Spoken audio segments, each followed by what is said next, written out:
Coucou tout le monde, nous voici pour une nouvelle vidéo, une vidéo que je n'ai encore jamais faite sur ma chaîne, mais du coup, je pourrais plus le dire maintenant parce qu'on va la faire.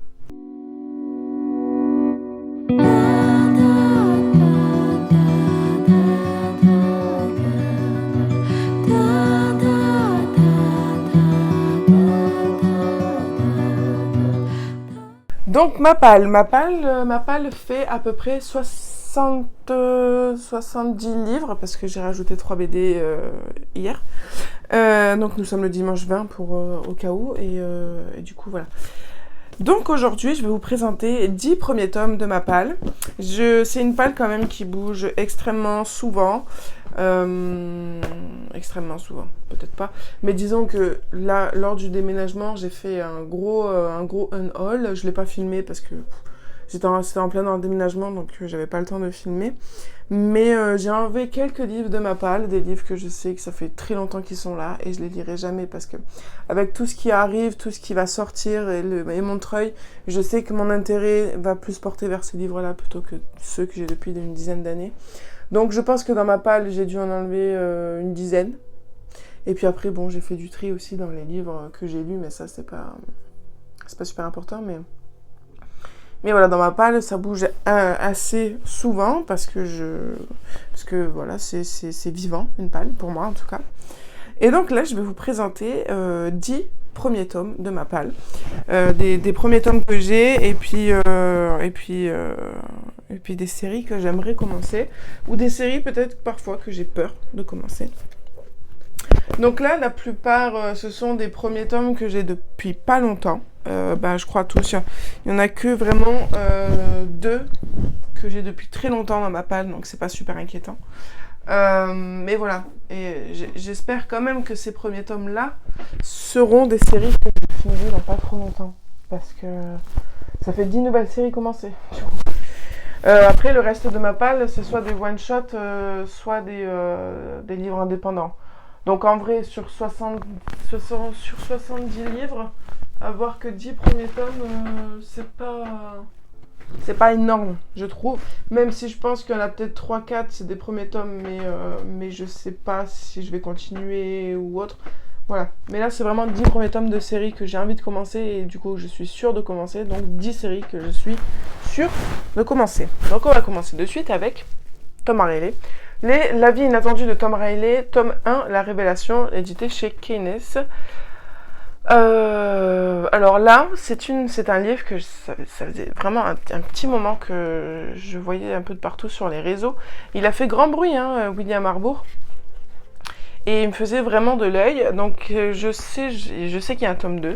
Le tome 3, je sais pas s'il y est ou pas. Mais je sais qu'il y a un tome 2, ça c'est sûr. Voilà, le tome 2, La prophétie, il est sorti en septembre 2022. Donc peut-être qu'il y a un 3 qui est sorti en 2023. Ou le 3 va sortir en 2024. J'en sais rien. Enfin bon, c'est vraiment une histoire qui m'intrigue avec apparemment des créatures étranges, avec une agence qui protège ces créatures étranges et une mystérieuse disparition des parents de Tom, du coup, qui a 14 ans. Donc ça, c'est un livre qui va se lire très rapidement aussi, je pense. Il va pas rester longtemps dans ma palle. Il fait que 350 pages. Donc là, je pense que une fois que j'aurai fini le Pumpkin Autumn Challenge, je pense que je vais essayer de caler vraiment le max de livres de ma palle soit dans le Cold Winter, soit dans le challenge de la crypte. Mais ouais, je pense que ça va vraiment le faire parce que à partir du moment où il y a des créatures fantastiques, j'aime beaucoup. Exception faite pour créatures fantastiques justement de Saxius qui m'a pas trop plu, même avec la présence des créatures fantastiques, mais c'est la seule chose qui m'a fait tenir dans la lecture parce que sinon j'avais super envie d'arrêter ce livre. Donc voilà, si vous l'avez lu, de toute façon, si vous avez lu l'un de ces 10 livres et que vous avez aimé ou pas aimé, n'hésitez pas à me le dire, comme ça pourra m'aider à faire une espèce de classement entre ceux que je vais lire en priorité ou non. Voilà. Ensuite, alors, attention, je compte lire le premier tome de La Guerre des Clans, mais je ne compte pas lire le reste. Peut-être le premier cycle, à la limite, mais pas le reste. Parce que y en a vraiment beaucoup trop. Un cycle, c'est 5 ou 6 livres. Et il y a je sais pas combien de cycles, je crois qu'il y a 6 livres, donc ça fait déjà 6 fois 6, 36. Même cette saison, j'en sais rien, mais il y a vraiment énormément de livres, 48 livres, je crois. Et du coup, je m'étais pris, j'avais eu l'occasion de me prendre le tome 1, en poche, parce que je l'avais trouvé d'occasion. Mais bon, là, en poche, c'est vraiment écrit tout petit, donc je suis vraiment pas sûre que lui fasse long feu dans ma palle. Étant donné que j'ai les grands formats à la bibliothèque au boulot, donc c'est pas dit que celui-là reste longtemps dans ma palle. Voilà. Mais je pense que sinon je vais le garder dans ma palle. Et je vais les mettre dans un challenge, mais c'est pas lui que je vais lire, je prendrai l'exemplaire grand format au boulot. Moi je pense que je vais faire ça. Parce que si j'enlève de ma palle et que je me dis que je le lirai au boulot avec tout ce qu'il y a à lire, ça va, je vais zapper. Donc oui, je vais le garder dans ma palle et puis je le mettrai dans un challenge et je prendrai à ce moment-là le grand format. Et puis ça comptera le grand format pour lui, pour l'enlever de ma palle.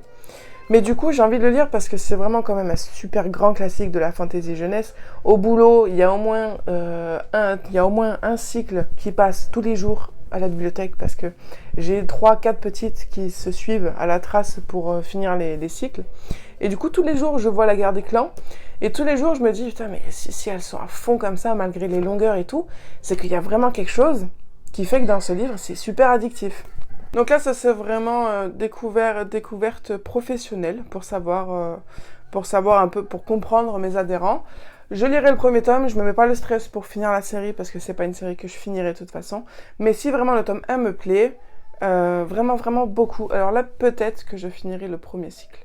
Mais c'est vraiment, vraiment pas dit. Là, c'est vraiment pour découvrir l'univers, pour savoir de quoi parle la guerre des clans, mais sans plus. Ensuite, là, on va partir sur de la romance. Donc là, je vous présente l'intégrale, mais on va parler du premier tome, de 10 Millie. Donc là, c'est l'intégrale des 3 tomes, ou 4 tomes. Il y a 3 tomes, ou 4. Il y a 3 tomes. Oui, c'est ça. Donc ça, c'est l'intégrale des 3 tomes. Donc ça, c'est une intégrale que j'ai depuis un petit moment aussi. Mais là, pour l'instant, je suis vraiment dans une ambiance sombre, fantastique, Halloween. Donc ce sera pas de suite la romance. Mais pourquoi pas au printemps. Ça, il faut vraiment que je me le sorte dans une palle. Parce que c'est une histoire qui me fait envie en plus. Donc j'ai envie de découvrir tout ça, de découvrir d'Emily. Parce que c'est vraiment une histoire qui fait énormément parler d'elle. Hein. Et puis pour une intégrale, elle n'est pas non plus énorme, 800 pages. Donc divisé par 3, ça fait à peu près entre 275 et 300 pages. Donc c'est pas énorme. Mais je sais que ça a fait énormément de bruit. Il y avait un énorme fandom autour de cette histoire. Donc ça me fait super envie. Il est en super mauvais état, mais bon, je l'ai eu pour 5 € sur Vinted. Au lieu de 25 € en état neuf. Donc ça me va très très bien. Donc même si elle me fait envie, j'ai préféré le prendre à 5 € dans un état pareil parce que même si l'histoire me fait envie, la romance et moi, c'est pas une histoire d'amour. Mais du coup, je me suis dit, si le tome 1 me plaît pas, ben, j'aurais pas trop de regrets de m'en séparer juste après quoi. Pour 5 €, j'ai pas très très peur. Je suis en train de regarder le tome 1, combien fait-il de pages? Il fait 323 pages, ouais, c'est ça à peu près, c'est pas trop mal. Donc voilà, si vous avez déjà lu cette romance, n'hésitez pas à me dire ce que vous en avez pensé. Ensuite, ça je pense que c'est un gros banger parce que je le vois de partout, c'est Demigods Academy. Donc le tome 1, le tome 3 est sorti il n'y a pas longtemps, ou c'est le tome 4, je sais plus. Mais en tout cas, je sais qu'il y en a 3 de parus. Donc là, ça m'a l'air vraiment super, super efficace en tout cas, 280 pages. Je lis très peu de livres qui parlent de mythologie, qui parlent de demi-dieux, de tout ça. Donc ça sera vraiment sortir un peu de mes habitudes livresques, mais vraiment l'aspect petit format, très joli, une histoire fantastique, avec une histoire d'orpheline, comment de dieu, d'armée de dieu, voilà, ça a l'air vraiment super. En plus, je crois voir, oui, qu'il y a plusieurs points de vue, donc ça me plaît énormément. Donc il y a le point de vue de Mélanie et Luciane, ouais, c'est ça. Donc ça aussi, je pense que ça sera très vite lu. Et puis 12,90, ça va, s'il faut se procurer les autres tomes, c'est pas trop mal. Je sais que c'était Little Bookbinder qui en avait parlé sur sa chaîne, elle en avait bien parlé, en beaucoup de bien. Donc voilà, vraiment super hâte. Ensuite, ça, c'est l'un des achats récents. Donc, j'ai le tome 1 de Agence Perdido. Donc, à la base, j'avais dit à mon chéri, tu peux aller me commander, s'il te plaît, à la librairie, la version brochée. Et puis, au final, il m'a ramené la version reliée. C'est vrai qu'elle est vraiment très, très belle. Mais c'est pas quelque chose auquel je cours après. Je veux dire, pour moi, le seul relié Jaspé que j'ai, c'est Dead Garden. C'est le seul que j'ai. Donc, celui-là, c'est le deuxième. Mais j'espère, du coup, vu qu'il m'en a fait cadeau dans sa plus belle version, que l'histoire va me plaire. Victor Dixon, je l'ai déjà travaillé au corps avec Phobos jusqu'au tome 3, 4, 5. Mais j'avais bien aimé sa plume. Mais après, j'ai jamais retenté de lire autre chose de cet auteur. Donc là, ça va être la deuxième fois que je vais le lire dans un univers différent. Après, pour vraiment le speech, il y a tout pour me plaire. Les croque-mitaines, un petit peu d'horreur, de la fantaisie peuplée de dangers, de magie, des histoires de retrouveurs. Enfin, vraiment, il y a tout pour me plaire. Il n'est pas excessivement long. 467 pages, ouais, quand même. Mais lui, je vais essayer de le caler du coup au mois de décembre, je pense. Au mois de novembre, si j'arrive à finir ma palle que j'ai déjà prévue, c'est pas mal parce qu'après on part à Paris. Donc je vais pas me foutre la pression. Mais l'histoire me botte vraiment très très bien. Donc j'espère vraiment qu'il va me plaire. Parce que voilà, il me l'a offert en version reliée. Donc je veux que ça soit un bel investissement pour 22 €. Ensuite. Là, c'est une trilogie, donc Magie à minuit, chez PKJ, et c'est écrit par Benjamin Reed et Laura Trinder. Donc là, on est vraiment dans de la magie et frisson, après une mystérieuse disparition des parents d'Emily. Voilà, ils ont laissé juste une lettre à minuit, et puis voilà, la petite Emily va se lancer à la recherche, et elle va basculer par accident dans le monde magique de minuit. Voilà, donc tout ça, c'est tout fait pour me plaire. Donc là, on est sur du format poche, mais c'est quand même écrit relativement gros, c'est plutôt bien aéré, donc ça va encore. Ça, c'est du poche que j'arrive plutôt bien à lire. Il n'est pas très long, on est sur du 330 pages, donc ça va. Mais vraiment les poches où c'est écrit petit, très serré, sans aération, sans interligne et tout, ça, j'arrive plus. Mais voilà, donc voilà, ça si je me lance dedans, je sais que c'est une trilogie, donc plus elle en poche, donc c'est pas très très cher. Là, je sais pas, celui-là, je sais pas du tout si un jour je vais arriver à passer le pas. Peut-être que je vais me le garder en même temps que 10 milli, vous savez, au printemps, là, si j'arrive à les mettre dans un challenge de romantasy ou de romance ou autre. DC Perséphone, je sais que ça fait énormément de bruit, ça a plu comme ça a pas plu du tout. Je l'avais acheté quand même en poche pour 8,90 €. Je me suis dit, je vais tester, mais là, ça commence à faire un petit moment qu'il est dans ma palle. Et j'ai envie de me lancer, j'ai envie de découvrir tout ça, mais j'ai peur d'être déçue, j'ai peur de me faire chier. Je sais pas si je vais aimer ou pas. Je sais pas si je vais aimer ou pas. Je sais pas si c'est ce que je m'imagine. Je sais pas. Mais je me dis, écoute, si tu te lances dans le tome 1, tu verras bien. Je sais que si chez moi, au boulot ou dans les autres bibliothèques que je fréquente, il y a toute la collection pour emprunter, donc il n'y a pas ce truc de il faut que j'achète la suite ou pas. Non, je sais qu'elle sera dispo. Mais c'est vraiment le truc de savoir si ça va me plaire ou pas.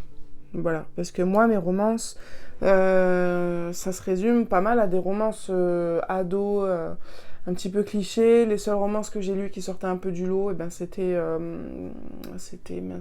Captive. Donc j'ai jamais vraiment lu d'autres romances que Captive, et puis les romances du style After, Beautiful Wedding, Irrésistible Alchimie, Paradise, tout ça. Donc ça sort vraiment du lot du style de romance que j'ai lu. Je sais que sur ma table de nuit, on m'a prêté Troublemaker aussi. Donc je sais pas. Je sais pas quoi penser encore de celui-là. Quand est-ce que je vais me lancer dedans? Je sais que je vais attendre qu'il y ait un challenge romance pour du coup, parce qu'avec mon esprit de compétition, si je le mets dans un challenge, normalement, je dis bien normalement, parce que c'est pas tous les challenges où je respecte mes palmes.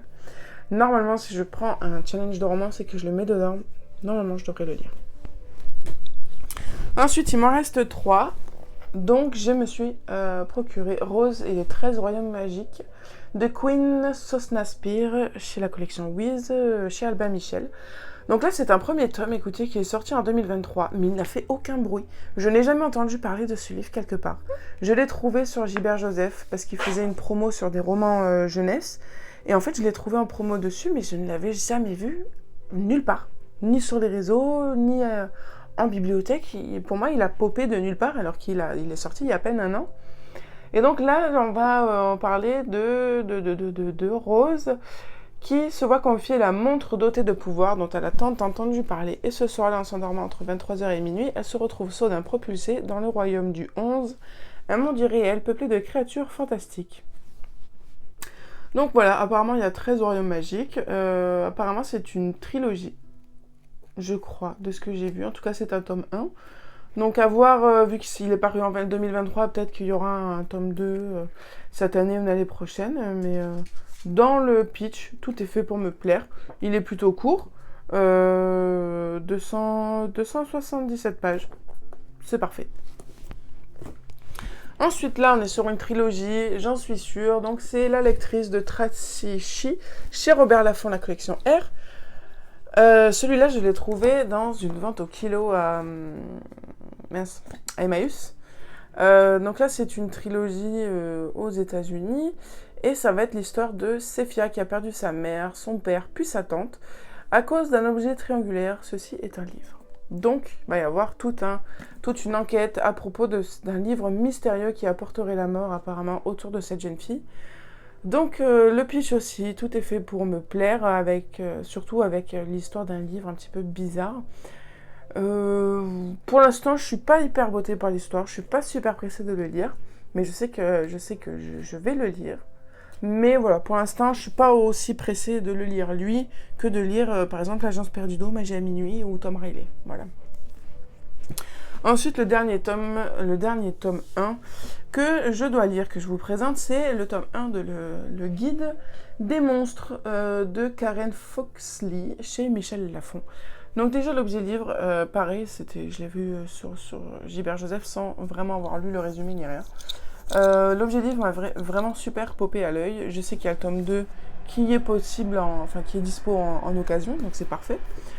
Donc là, on est sur des chasseurs de monstres qui se divisent habituellement en deux catégories, ceux qui veulent les tuer et ceux qui veulent les protéger. Quel genre de chasseur serez-vous ?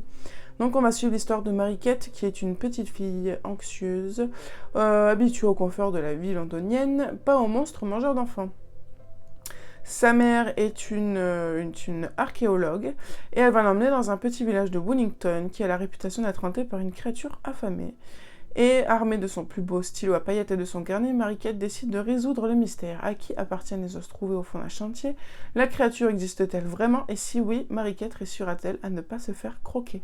Voilà, une enquête fantastique au cœur d'un village anglais. C'est parfait, ça je pense que je le lirai au mois de décembre. C'est pile le roman Cozy Fantasy, je trouve, Cozy Mystery jeunesse, pour Noël. Voilà, donc ça je me le mettrai pour Noël, parce que c'est vraiment le type d'histoire que j'aime beaucoup. Voilà.